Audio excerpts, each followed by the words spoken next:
Friends, welcome to my channel. Today topic is 8th class second lesson energy from the sun. First మీకు question, what is sun? మీకు కానీ తెలిసినట్లయితే comment సెక్షన్లో comment పెట్టండి. Okay, let's go to topic. The sun is the principal source of the energy on the earth surface. అంటే earth సర్ఫేస్లో ఉన్న energy అనేది principal source of sun. It is like a powerhouse which generates and gives out energy in the form of light and heat. అంటే it is like A power house, అంటే ఒక power house లాగా ఉంటుందంట. ఇది ఎట్లా energy ఇస్తుందంటే light ద్వారా, heat ద్వారా ఇస్తుంది. When a body gives out energy it is called radiation. ఇలా ఇస్తున్న ప్రాసెస్ని ఏమంటారంటే it is called radiation. The energy produced by the sun comes to us in the form of the sun rays. Sun ద్వారా energy ఎలా produce అవుతుందంటే sun rays ద్వారా. We can see and feel some aspects of this energy such as light and heat. మనము సన్నుని light ద్వారా అంటే చూస్తాం, light ద్వారా చూస్తాము, ఫీల్ అవుతాము హీట్ ద్వారా. అలాగే the solar radiation received on the surface of the earth is called insolation. Solar radiations అనేవి భూమి మీద పడినప్పుడు దాన్ని ఏమంటారంటే ఇన్సోలేషన్ అని కూడా అంటారు. Land is considered as a good conductor of heat. Land అనేది కన్సిడర్ అయిందంట, అంటే ల్యాండ్ అనేది కన్సిడర్డ్ ఎలా గుడ్ కండక్టర్ ఆఫ్ హీట్ అనే కన్సిడర్ అయింది. The earth receives from the sun is radiated back by the earth in different ways. Sun ద్వారా radiate అయిన చాలా అంటే రేడియేషన్ ఇప్పుడు రిసీవ్ చేయాలంటే ఎర్త్ చాలా డిఫరెంట్ వేస్, అంటే చాలా వేస్ ఉన్నాయి. About 1/3 of it is immediately reflected back into space. అంటే 1/3 అంటే 3 పార్ట్స్ ఉన్నాయనుకో, దాంట్లో 1 పార్ట్ స్పేస్లోకి బ్యాక్ ఇమ్మీడియట్లీ వెళ్ళిపోతుంది. Okay, next point. The sun is important if the entry heat is not radiated back, then every day the amount of heat that remains it will be hotter and hotter. అంటే the sun is important, అంటే sun is important మనకి. Sun మనకి చాలా అవసరం. If the entry heat is not radiated back, the every day the amount of the heat that remains, అంటే ఇప్పుడు back స్పేస్లోకి immediately back అవుతుంది అని చెప్పాను కదా, అలాగే ఇక్కడ బ్యాక్ అవ్వకపోతే everyday amount of the heat remains అలానే ఉండిపోతుంది.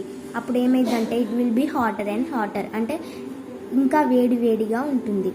On the other hand if the earth received less heat then it gives out in radiation it would get cooler and cooler.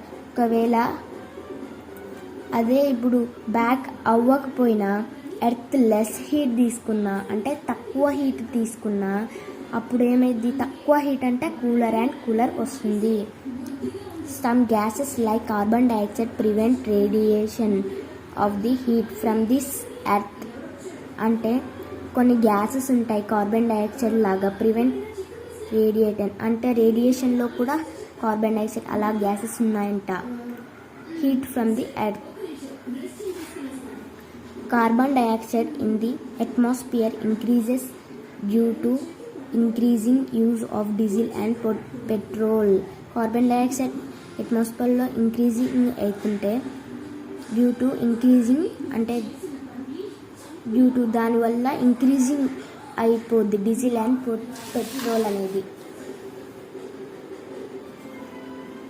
Scientists have recorded the highest and lowest temperature reached on the earth. సైంటిస్టులు అంట record చేశారంట highest and lowest టెంపరేచర్ని. అంటే హైగా లోగా temperatures ఉంటాయిగా అవి record చేశారంట. Reached of the earth అంటే భూమి మీదకి వచ్చిన. The highest temperature record is from a place called Aziziya in Libya, where in July 9, 1922 the temperature reached 57.8 degrees Celsius. అంటే ఇందాక సైంటిస్ట్ అబ్జర్వ్ చేశాము అన్నాం కదా, అలాగే హైయెస్ట్ ఎక్కడ పడింది అనేది ఇక్కడ పాయింట్. ఎక్కడ పడింది అంటే highest temperature Aziziya in Libya. అది ఎక్కడుందంటే ఆఫ్రికాలో ఉంది. దీనిలో అదేనా రీచ్డ్ ఎంత 1922 అప్పుడు అది రీచ్ అయింది. అండ్ 57.8 డిగ్రీ సెల్సియస్ అంటే 57.8 డిగ్రీ సెల్సియస్లో రీడింగ్ అయింది. ఎక్కడ అజీజియా ఇన్ లిబియాలో. The lowest temperature record in a place called Vostok station in Antarctica. అదే లోయెస్ట్ టెంపరేచర్ రికార్డ్ అయిన ప్లేస్ ఏంటంటే వాస్టోక్ స్టేషన్ ఇన్ అంటార్క్టికా. ఈ స్టేషన్లో ఇది ఎక్కడుంది? ఈ స్టేషన్ అంటే అంటార్క్టికాలో ఉంది. ఇక్కడ లోయెస్ట్ టెంపరేచర్ రికార్డ్ అయింది. The temperature fell to -89.2 degree Celsius in July 1983. ఇది -89.2 డిగ్రీ సెల్సియస్ పడిందంట. ఎప్పుడు? జూలై 1983లో. అంటే మనం పుట్టలేమనుకో, మనం 2000లో, అంటే స్వాతంత్రం వచ్చిన తర్వాతే. Delhi is at an elevation of about 200 meters above sea level. Delhi అనేది 200 meters above ఉందంట సీ లెవెల్. అంటే అంత పోడుగా 200 meters ఉంది సీ లెవెల్ అనేది.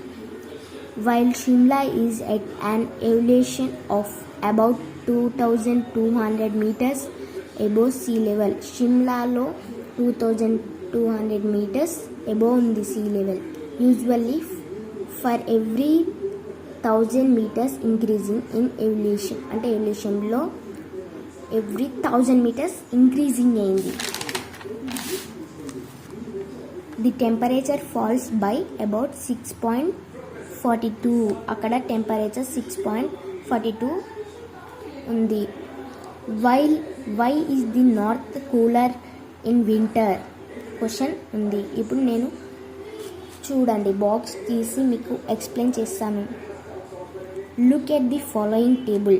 It shows the time of sun rise and sunset in different cities in India on 10th January. Okay, places చూసుకుంటే place sunrise sunset. Hyderabad ఎక్కడుంది? Telangana state. Okay, TS is short form. 6.49 sunrise ఉంది. 5.5:5 sunset. Agra ఎక్కడుంది? ఉత్తరప్రదేశ్లో. 7.9 sunrise. Sunset is 5:42. Madurai అది ఎక్కడుందంటే Tamil Nadu. 6:37, 6:12 sun rise and sunset. Nagpur అది ఎక్కడుందంటే మధ్యప్రదేశ్. 6:53, 5:48 విశాఖపట్నం అంటే ఎక్కడుంది? ఏపీలో, అంటే Andhra Pradesh. 6:29, 5:38 sunrise sunset. Kohima నాగాలాండ్లో ఉంది. 6:2, 4:40లో. Okay friends, the end the lesson. I hope you understand.